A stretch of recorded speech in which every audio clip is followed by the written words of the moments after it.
দর্শক, যেমনটি কিন্তু আপনাদের দেখাচ্ছি, স্বতন্ত্র কাউন্সিলের দাবিতে বিক্ষোভ করছে সরকারি ইউনানি আয়ুর্বেদিক মেডিকেল কলেজের শিক্ষার্থীরা। আমরা দেখতে পাচ্ছিলাম প্রেস ক্লাব থেকে শুরু করে তারা পল্টন ঘুরে আবারও প্রেস ক্লাবের সামনের দিকে অগ্রসর হচ্ছে।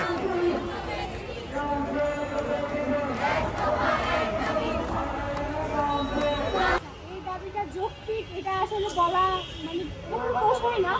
এক্ষেত্রে বলি, আমরা হচ্ছে যে ইউনানি আয়ুর্বেদিক মেডিকেল সেক্টরে আছি। তো মেডিকেলের প্রত্যেকটা শাখায় যদি আপনি দেখেন, প্রত্যেকটা শাখায় প্রত্যেকটা সেক্টরে কিন্তু তাদের নিজস্ব কাউন্সিল আছে, আইন কাউন্সিল। তো আমরাও কিন্তু 4-5টা বছর পড়াশোনা করার পর 1টা বছর ইন্টার্নি করেই কিন্তু আমি আমার প্রফেশনাল লাইফে আসছি। আমার সাবজেক্টে professional subject, bachelor of Ayurvedic medicine and surgery, bachelor of Unani medicine and surgery. তো প্রত্যেকটা প্রফেশন আমাদের বাংলাদেশ পারপাস আপনি যদি দেখেন, প্রত্যেকটা প্রফেশনাল যেই সার্টিফিকেটের যে পড়াশোনাগুলো আছে, আপনি যদি লয়ের কথা বলেন, সেখানেও কিন্তু বার কাউন্সিল একটা স্বতন্ত্র, তাদের একটা অনুমতি লাগে। ঠিক তেমনই MBBS এর ক্ষেত্রে তাদের হচ্ছে যে BMDC-র একটা অনুমোদন লাগে, BDS এর ক্ষেত্রেও সেম। তো সেই ক্ষেত্রে গতানুগতিকভাবে আমাদেরও কিন্তু সেই কথাটা বলা আছে, 1996 সালে একটা অর্ডিন্যান্স জারি করা আছে, বলা আছে যে ওইখানে যে আমাদের হচ্ছে যে BMDC এর একটা আইন কাউন্সিল হবে।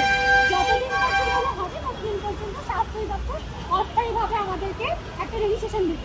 তো সমস্যাটা ওইখানেই হয়েছে, সেই অস্থায়ী রেজিস্ট্রেশনটা আসলে কোনো ক্ষেত্রেই প্রযোজ্য হচ্ছে না। বা যখন আমরা হচ্ছে যে আমাদের প্র্যাকটিস লাইফে যাচ্ছি, আমরা অনেকভাবে বৈষম্যের শিকার হচ্ছি। আমরা এমনও ট্যাগলাইন পেয়েছি ভুয়া ডাক্তার, যেখানে কিন্তু আমরা এত পড়াশোনা করে আমাদের প্রফেশনাল লাইফে যাচ্ছি। তো এত হয়রানির মধ্যে আমরা কেউ যেতে চাই না। আমাদের একটা স্বতন্ত্র কাউন্সিল, এটা আমাদের আগেরই দাবি, যৌক্তিক দাবি। এবং এই দাবির ধারাবাহিকতায় আসলে 35 বছর ধরে আন্দোলনটা চলছে বলতে গেলে।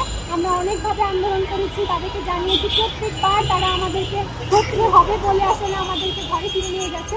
তো এইবার আসলে আমরা সিদ্ধান্ত নিয়েছি এইবারই শেষ, আমরা আমাদের সর্বোচ্চ চেষ্টা করতে হবে। সেই চেষ্টা থেকেই আমরা বিগত 1টা মাস ধরে প্রত্যেকটা স্টুডেন্ট আমরা এই রাস্তায় আছি। আমাদের খাওয়া নেই, ঘুম নেই, আমরা কাউন্সিলের জন্য সর্বোচ্চ চেষ্টা করে যাচ্ছি। তো আমরা আশাবাদী আমাদের প্রশাসন আমাদেরকে আর হতাশ করবে না। আমরা সকল শিক্ষার্থীরা আসলে ক্লাসে ফিরে যেতে চাচ্ছি। তারা আমাদেরকে একটুখানি আশার বাণী শোনালেই আমরা হয়তো ক্লাসে ফিরে যাই। তারা যেন আমাদের কাউন্সিলটা সুন্দর মতো করে দেয়, অর্ডিন্যান্সটা জারি করে দেয়, এইটুকুই আমাদের।